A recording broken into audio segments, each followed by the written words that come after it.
এখানে উল্লেখিত ব্যক্তিদেরকে নিয়ে আপনি সাগরের উপরে বেড়াতে গেছেন। ধরুন আপনি ফেরার পথে একটি নৌকা ভাড়া করেছেন।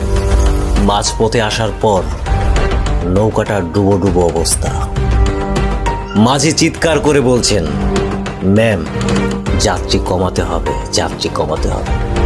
তখন সেই মুহূর্তে আপনি কাকে ফেলবেন? তাকে কাটুন।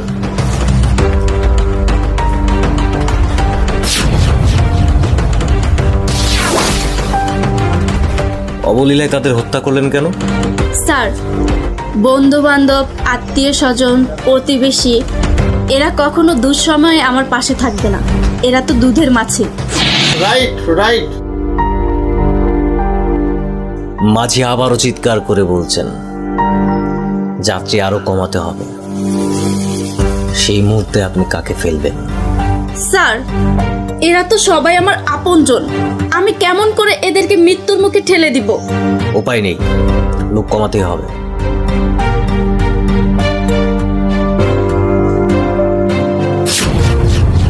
আপন ভাই বোন কে? হ্যাঁ স্যার, এরা মুখে অনেক আদর করে, দুই একদিন আপ্যায়নও করে, 3 দিনের দিন বিরক্ত প্রকাশ করে এবং কি ওয়ারিশ ঠকানোর চিন্তা ভাবনাও করে। সাগরে উত্তাল ঢেউ চলছে। মাঝে আবারও চিৎকার করে বলছেন, যাত্রী আরো কমাতে হবে, আরো কমাতে হবে। এখন শুধু নৌকাতে স্বামী, সন্তান ও মা বাবা। সেই মুহূর্তে আপনি কাকে ফেলবেন? স্বামী তো আর রক্তের কেউ না, কেটে দেন। আপনি চুপ করুন। আপনি এখন কাকে ফেলবেন?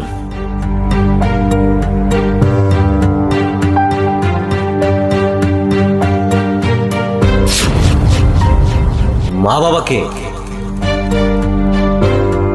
হ্যাঁ স্যার, তাদের বয়স হয়েছে, আর তাছাড়া আমি তাদের কাছে কেবলই অতিথি। মিস উর্মি, আপনার মৃত্যু প্রায় নিশ্চিত। নৌকা ডুবে যাচ্ছে, তাই আপনাকে বাঁচতে হলে যে কোনো একজনকে ফেলতে হবে। হয় আপনার স্বামী, নয়তো আপনার সন্তান। আপনি কাকে ফেলবেন? স্যার, আমি এই দুজনের একজনকেও মারতে পারবো না। একজন তো আমার গর্ভের সন্তান, আরেকজন আমার স্বামী। আমি এদের কাউকেই মারতে পারবো না স্যার, কাউকেই না। না, চাকরি পেতে হলে আপনাকে আইকিউ পরীক্ষায় উত্তীর্ণ হতেই হবে।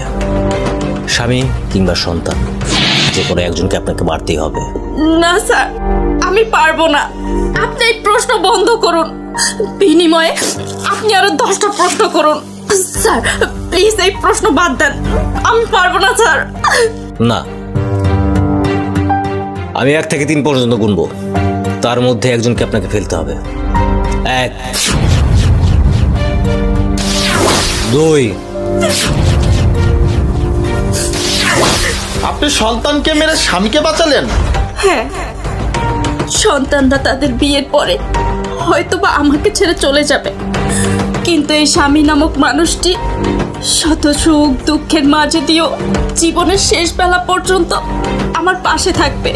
স্যার, আপনারা যদি আমাকে প্রশ্ন করতেন, এই নক্ষত্রের নারী তোমার বাড়ি কোথায়, তাহলে আমি নিঃসন্দেহে বলতাম আমার স্বামীর বুকের পাঁজরে। তার প্রতিটি নিঃশ্বাস, আমার প্রতিটি মুহূর্ত প্রাণের সঞ্চার। তার ঘামের গন্ধ আমার সঙ্গীময় জীবন। তার শক্ত মস্ত বাহু আমার মাথা গোজার পরম আস্থা। স্বামীর দীর্ঘকালের দায়িত্ব সর্বকালের শ্রেষ্ঠ প্রেম। এখানে উল্লেখিত ব্যক্তিদেরকে নিয়ে আপনি সাগরের উপরে বেড়াতে গেছেন। ধরুন আপনি ফেরার পথে একটি নৌকা ভাড়া করেছেন। মাঝপথে আসার পর নৌকাটা ডুবো ডুবো অবস্থা। মাঝি চিৎকার করে বলছেন, ম্যাম যাত্রী কমাতে হবে, যাত্রী কমাতে হবে। তখন সেই মুহূর্তে আপনি কাকে ফেলবেন? তাকে কাটুন।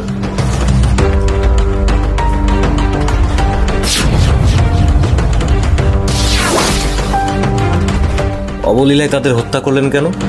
স্যার, বন্ধু বান্ধব, আত্মীয় স্বজন, প্রতিবেশী এরা কখনো দুঃসময়ে আমার পাশে থাকবে না।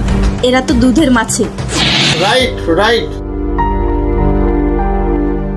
মাঝি আবারও চিৎকার করে বলছেন, যাত্রী আরো কমাতে হবে।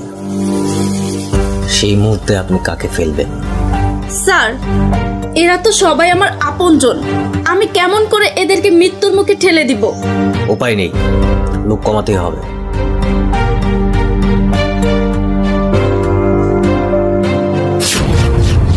আপন ভাই বোনকে হ্যাঁ স্যার, এরা মুখে অনেক আদর করে, 2-1 দিন আপ্যায়নও করে, 3 দিনের দিন বিরক্ত প্রকাশ করে এবং কি ওয়ারিশ ঠকানোর চিন্তা ভাবনাও করে।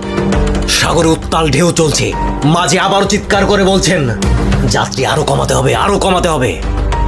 এখন শুধু নৌকাতে স্বামী, সন্তান ও মা বাবা। সেই মুহূর্তে আপনি কাকে ফেলবেন? স্বামী তো আর রক্তের কেউ না, কেটে দেন। আপনি চুপ করুন। আপনি এখন কাকে ফেলবেন?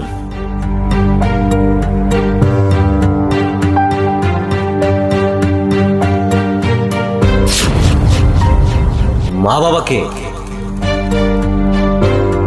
হ্যাঁ স্যার, তাদের বয়স হয়েছে, আর তাছাড়া আমি তাদের কাছে কেবলই অতিথি। মিস উর্মি, আপনার মৃত্যু প্রায় নিশ্চিত।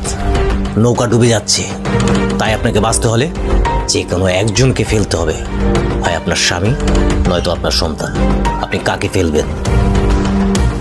স্যার, আমি এই দুজনের একজনকেও মারতে পারবো না। একজন তো আমার গর্ভের সন্তান, আরেকজন আমার স্বামী। আমি এদের কাউকেই মারতে পারবো না স্যার, কাউকেই না। না, চাকরি পেতে হলে আপনাকে আইকিউ পরীক্ষায় উত্তীর্ণ হতেই হবে। স্বামী কিংবা সন্তান, যে কোনো একজনকে আপনাকে মারতেই হবে। না স্যার, আমি পারবো না। আপনি এই প্রশ্ন বন্ধ করুন, বিনিময়ে আপনি আরো 10টা প্রশ্ন করুন। স্যার প্লিজ এই প্রশ্ন বাদ দেন, আমি পারবো না স্যার। না, আমি 1 থেকে 3 পর্যন্ত গুনবো, তার মধ্যে একজনকে আপনাকে ফেলতে হবে। 1, 2।